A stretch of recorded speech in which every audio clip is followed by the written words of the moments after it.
हरे कृष्ण। ओम ज्ञानतिमिरान्धस्य ज्ञानाञ्जनशलाकया चक्षुरुन्मीलितं येन तस्मै श्रीगुरवे नमः।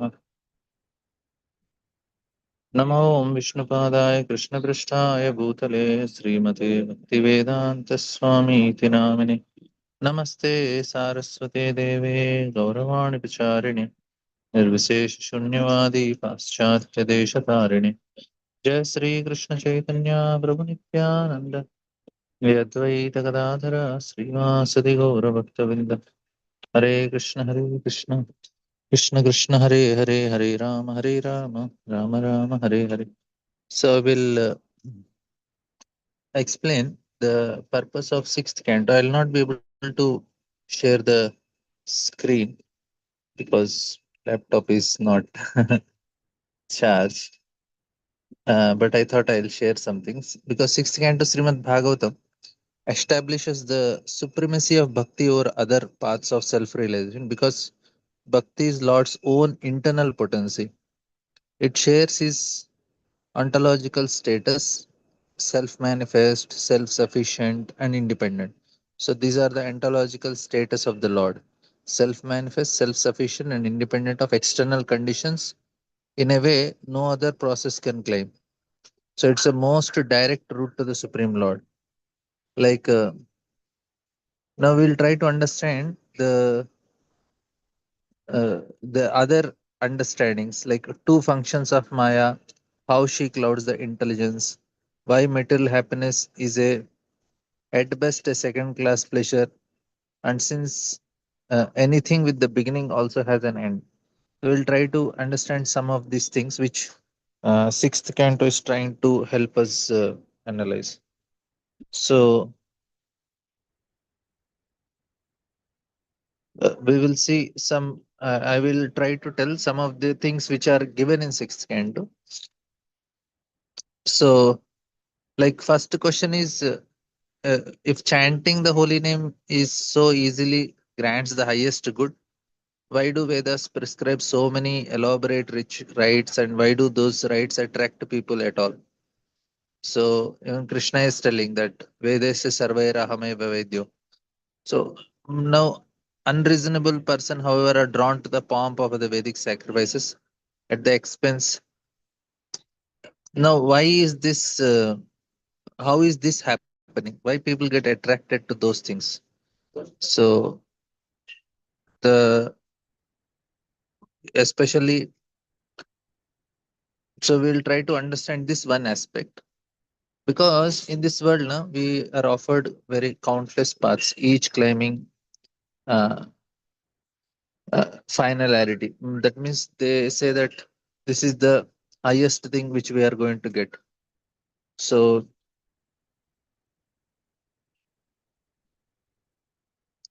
I will see if I can share the screen. Mm,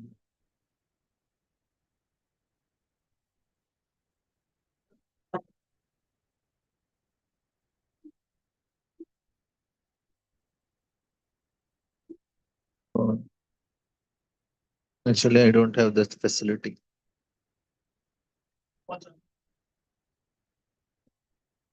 Anyway, I will explain to you this nice concept. See, there are so many countless paths, but we should know the reason also, proper reason behind it. So it is very helpful to see the proper understanding. So we have heard many times that bhakti, like Lord is independent, bhakti is also independent, non-different in potency from him. And we also saw that like karma and jnana, they depend on bhakti, but not bhakti. So one reason which we discussed previously, if you remember that I told, see, karma, jnana, yoga, they are working at the level of, for karma, it's more of purifying the senses. And for jnana, it is purifying the buddhi. And for yoga, it is purifying the manas. When it comes to bhakti, na, it is only process that affects the ego properly. So that's why it is very important to understand. At the level of ego, bhakti functions. It is able to help us to make the soul get connected to Krishna. How it is, see, what is the connection between soul, material body, and gross body? False ego only. That is the connecting link. So the connecting link between the gross body and subtle body is ahankar, right? We identify with our body and mind. So now, which process affects our disconnection? Only bhakti affects. Because when we do bhakti, soul starts experiencing Krishna. This we have discussed previously, if you remember. The soul experiences Krishna when we do bhakti. Then it stop identifying with the gross and subtle body. That is our process. Even in case of jnana and karma also, the soul should experience Krishna to give up that ego. That's why the element of bhakti is compulsory for the other processes also, because it is the way the soul experience Krishna. Without that experience, it will not know only that there is something higher and continue to remain bound in this material world. So karma and jnana, that's why if you remember this shloka, naiskaryam api achyuta bhav varjitam न शोभते ज्ञानमलं निरञ्जनं कुतः पुनश्शश्वत भद्रम ईश्वरे न चार्पितं कर्म अप्यद्य कारणम. So this is the first chapter, first canto, fifth chapter. This is the 12th shloka, where Narad Muni very clearly tells, Naishkarmyam api achyuta bhav varjitam. If it is achyuta bhav varjita, na, then nashobhate. Jnanam alam niranjanam. Even jnana is also useless. Nishkama karma is also useless because the soul is not experiencing Krishna. It cannot cut the connection. The false ego is not getting cut. So compulsory the bhakti factor is needed to make us get connected to Krishna. So that is the point there. So now we will see some other reasons also why people. Okay, that is the reason why we are we need bhakti, and bhakti alone is sufficient. Also, no need of other processes. That is anyway clear. So everything depends on bhakti. Now there are two functions of Maya. This is very important to understand where people get caught. So we know these two functions of Maya, uh, which conceals the soul's real identity and prevents a person from recognizing spirit as the actual source of life within the body. So pratyaksha, prakshepatmika shakti and avaranatmika.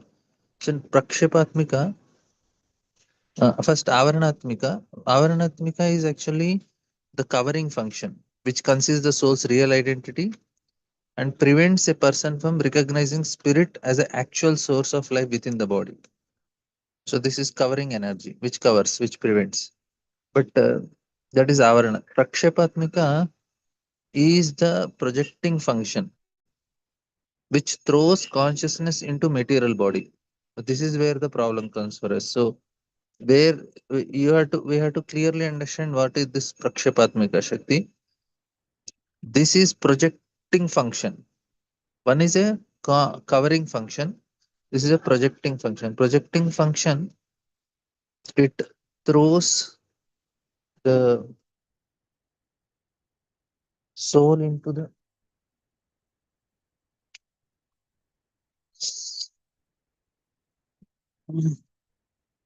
so which throws the consciousness into the material body.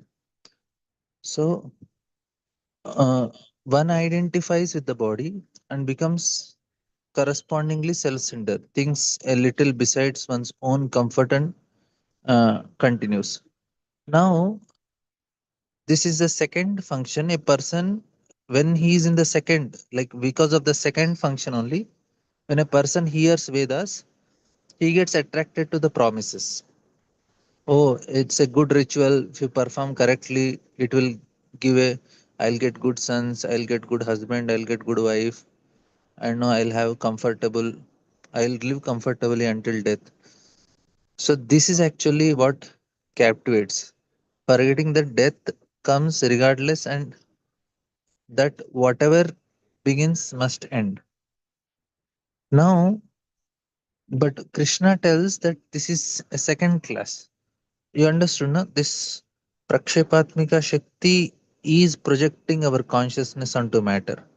Like say a person is watching TV. What is he doing when he's watching movie or TV? He's projecting his consciousness onto the movie or screen. If he does not project his consciousness, no, he will not identify with it. If he's not identifying, he cannot enjoy it. I have to enjoy a movie means I have to project my consciousness onto it. When I project my consciousness, I start experiencing. Like say a child is there. The consciousness is projected because how it is projected, I told you, because of false ego. My son. So false ego helps us to project the consciousness onto that person. Okay, my husband, my wife. So your consciousness is there. But how did the consciousness go? Because of the false ego, right? That is clear. Now, uh, uh, what happens is then we start experiencing that pleasure and pain with that object, with the person or whatever. So that is the method that Krishna has arranged. Very nice method. So, but what Bhagavatam is telling, Bhagavad Gita 5.22, that whatever has a beginning also has an end. Adyantavantu kaunteya nateshu ramate buddha. This is very important principle person. Any object we take, any person we take here, it is having a beginning and end. So if we, any object has beginning and end, intelligent person will not take pleasure in it. A person of intelligence takes no pleasure in what the senses derive from contact with metal objects in this life or next life. That's why Rishabdev says, Brahma Saukyam Tanantam, Tapo Divyam Putrakayana Sat, Shuddhe Desmat Brahma Saukyam Anantam. So we have to pay for anything we take material. Whatever has an end, at the best, lesser happiness. And second is, uh, it is temporary and freshness also will not remain. What type of pleasure we got from the object in the beginning, it will not give all the time. Like marriage or any relationship. Initially there is pleasure, but eventually that freshness does not remain. Like child is born. Initially they are good, but when the child are growing, the freshness won't remain. We purchase a new car, new house, new mobile. We get pleasure, but freshness don't remain.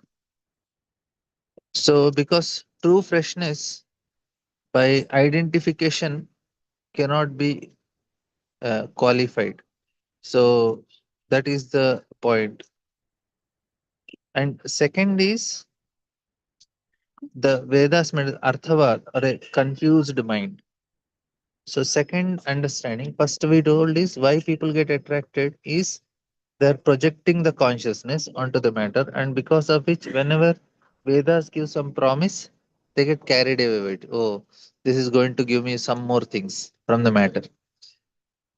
And now Vedas are describing so many rituals and in terms of growing, like Chandramana Vata, Chandrayana Vrata, because like it it is related to the moon. So such promises attract mind, and an attached mind, which is attached, that loses its fixed purpose. So Vyavasayatmika Buddhir Ekeha Kurunandana. So this Vyavasayatmika Buddhi is not possible when we put on matter. Actually, our motivational speakers use this shloka to tell how Krishna is telling you should be focused for your goal. Actually, that is not the meaning of this shloka. People use this shloka to tell, okay, study for your education, for your career, and all these things. But actually, on that is not actually what Krishna is telling. He is telling exactly opposite. He is telling if you focus anything on matter, you cannot have Vyavasayatmika Buddhi. Vyavasayatmika Buddhi is possible only in spiritual life. Because in matter, if you put, it is Bahushaka hi Anantascha. Because now you will say, I want to become, I want to focus on career, then marriage, then children, then house, then other thing, then other thing. So it's always Bahushaka hi only in material life. We cannot have a Vyavasayatmika is only with Krishna. So that is actually the point. So here it is very uh, By matter is temporary and it is not fresh. That's why we cannot have Vyavasayatmika there. So, which, like Krishna is telling that which one goal and moves towards is without deviation from many branches, endless thinking. Bahushaki. So, one whose mind has been captured by competing promises. So many promises. Yesterday we were discussing, right? That we should not have faith in material happiness. That is the first criteria for spirituality. We should eventually lose faith in material happiness. That then our success for spiritual life begins when we start losing faith. Otherwise, we will still be able, we are still captivated. So we cannot intensely do pure devotional service. Like even she's such a powerful person, still he had faith in material happiness. And he wants his sons also to experience that happiness. He's saying that spirituality is there, but he still have faith in material happiness. That is the point. So if you lose, then we will do full pure devotional service. It becomes very easy. So that Vyavasayatmika Buddhi will come in that case only. So about many branch, one whose mind has been captivated by competing promises, attracted by bites, like the rituals, the method, and the secret mantras. Mind becomes indecisive, takes up yoga, Ayurveda, astrology, and it drifts further into one goal that matters. Like, I want to somehow enjoy here. And this is actually we discussed about the fifth offense also. The fifth offense is like the Arthavad aspect of thing is also here only. We are trying to see that, oh, whatever about the holy name, it is told, it is like one of the rituals only. It is like, it is exaggeration, Arthavada. So, so the story of Guhaka, I told many times in this story of Ramayana, like when one king, he was, I'll just tell in very short because I told many times. It's like the son of a Brahmana before a curse condemned him to be born as a Nishada. What happened is one king, he did some Brahma Hatya and then he wanted to get purified from it. He goes to the ashram, he goes to many people and he goes to this ashram to meet the sage. Sage is not there, his son is there. He tells, oh, you did this and you want to get rid of it, no problem. You chant name of Ram 3 times. And then he chants and he feels very satisfied. And then when he was about to go, then the sage comes. He asks, what happened? He says that, oh, your son is very intelligent. I did this sinful activity and then I want to get purified. Your son told to chant the name of Lord 3 times. The sage becomes very upset. He says, oh, my son is a Pashandi. He does not have faith. I'll just throw him into the river and he will become a Nishad. He says 3 times is not needed. One time name of Lord is sufficient. Does not have faith. He is telling to chant 3 times. So the point was then he becomes the Gohaka. Like later on, he washes the lotus feet of Lord Ram and all. So he had some faith, but his father was expectations are very high. Anyway, so the point is that the true religion begins and ends with the holy name. So everything else in the end is unnecessary only. So beginning and end is holy name. So Harer Nama Eva Kevalam. Satyam Satyam Punas Satyam. No. Kacharyam Vismutam Ratnam Harer Namaiva Kevalam. So only one thing is needed, the holy name of Lord. Nothing else is needed. That's all. And so we were discussing this that Prabhupada was doing this Krishna Balaram temple opening. He was just chanting and he said this rituals and all is not needed. This is for people who are who are having this mentality of karma mentalities for them. It is not needed for others. So that is the point.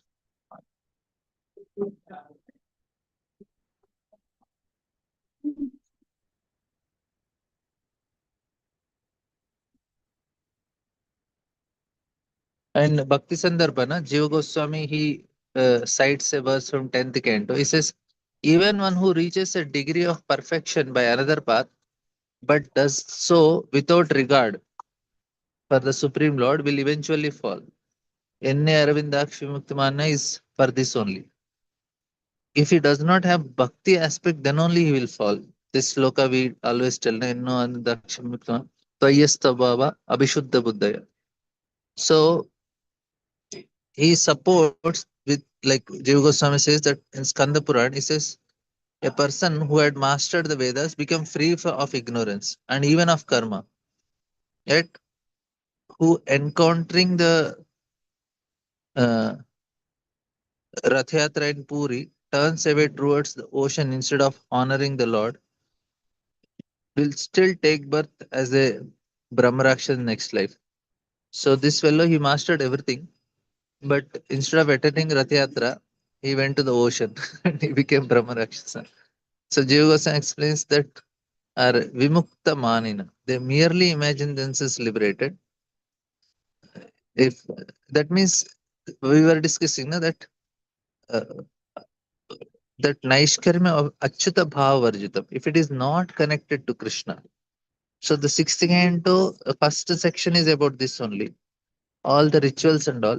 Daksha is very perfect in rituals, but not needed. Holy name is sufficient. We have to just surrender to Krishna.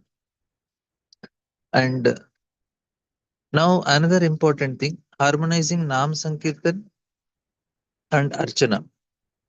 So, like Prabhupada, when his sannyas ceremony was going on, he grew impatient with the fire sacrifice and mantras and asked Akinchan Krishnadas Babaji to begin Kirtan instead. Actually, I had this experience. And like Bhakti Vigyan Maharaj, he came to do this Panchakarma treatment in Hyderabad. So it is said that after Panchakarma treatment, it is almost like 40 days. So the regular standard is that you have to perform some yajna at the end of it. So then I said, yes, Maharaj, we'll do. My uncle is there. He's very good in performing yajna. So I brought him to my parents' place, Maharaj, and then we did yajna. It's a procedure for treatment, not for any ritual. Means it's a procedure of the treatment. So as a treatment procedure only, we want to do it to complete the procedure of treatment. So that is Ayurveda's formula. So we thought, okay, we'll do it. And then I brought Maharaj and my uncle and my father, they were doing this havan. We did Sudarshanoma. So I'm not recommending any Sudarshanoma to anyone. if, if you go, if you are doing Panchakarma treatment, then you can do it. Otherwise, no need. So we did, and I could see. And after this, what happened is Maharaj is starting this Roop Seva Kunja Ashram in Govardhan. There we want to install Radha Govind Dev deities. I think this year the plan is there. We'll see how it happens. Maybe next year or next year. And then I told Maharaj we have to do Havan and all these yajnas along with the installation we should do. And I said I was recommending my uncle he can do. He did also. He did for NVCC, Balaji Temple, Bhumi Puja and everything we did. And even GV also he did. So I said we can do Maharaj. We do it for GV. We did for NVCC. He said okay. So then when I brought him and he was doing this yajna at my home, after the yajna is over, Maharaj asked me, "I- I'm not sure that we should do these yajnas at our farm at Roop Seva Kunj." Then after seeing Maharaj's expressions and Maharaj way of doing, I also felt means Maharaj felt there is no much bhava in it. Means it is very properly done, but you can immediately see the kirtan has a different effect when devotees are sitting and doing kirtan and when havan is happening. You can see the Very easy difference, and I could see it was a big austerity for Maharaj. Then I said, okay, Maharaj, then we will not do it. So the point what I wanted to say is that this is that uh, we have to understand the difference very clearly. That some things are not needed. Bhakti is sufficient, and the holy name is sufficient. All other things are just some people who are covered with this prakshapatmika shakti, who are pulled in this material world, that there is some pleasure here. It is for them only. So, uh, if we are very seriously chanting and doing kirtana, that experience we cannot get in any other place. Not possible only. So this Akin Prabhupada was also feeling restless. Then I immediately remember how Maharaj was feeling restless in the yajna is going on. Actually, uh, uh, like uh, His Holiness Radhanand Maharaj also, I made him. We did actually this Sudarshan yajna, and I saw like Maharaj, na Radhanand Maharaj. he he did many. He attended many times in GV and all because that rituals are needed. That Maharaj is anything you give, Maharaj will do it 100% hard. He is very respectful for everything. So Bhaktigan Maharaj is little more uh, little more uncomfortable with these things. Radhanand Maharaj is too much humble. So for him, everything is like very serious. So the difference is there in Vaishnavas also. Both are very special. Not that he is relishing that. Maharaj relishes, Radhanand Maharaj relishes uh, anything. He puts his heart and does. So he's at Bhakti Maharaj, and I could see a difference. Anyway, that is, but both are special only for me. So here, uh, Akincham Kisidas Babaji Maharaj, he told him to uh, chant the holy names. So that was the big difference.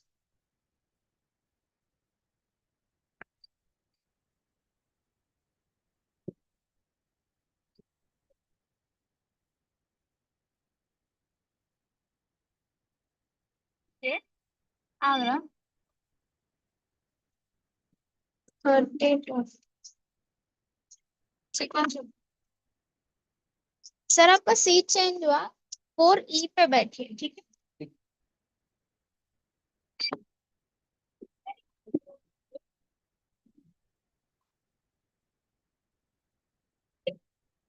So I am going to Hazaribagh today.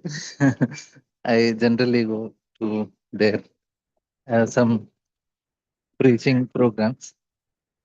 So I am just about to board the flight.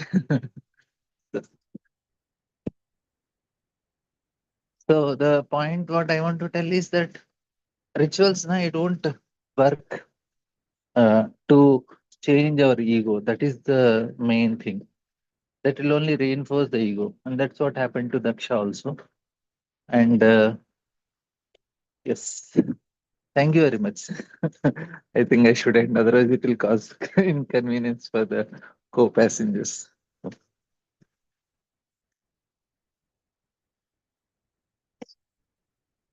Any questions, comments?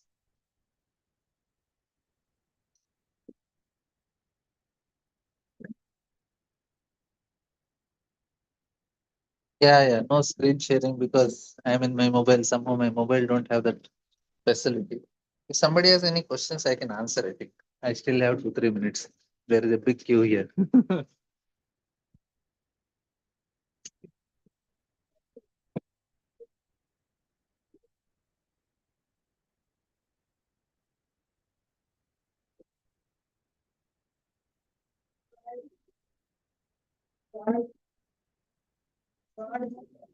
Okay. Thank you all very much. Prabhupada ki jai. Tantra Srimad Bhagavatam ki jai.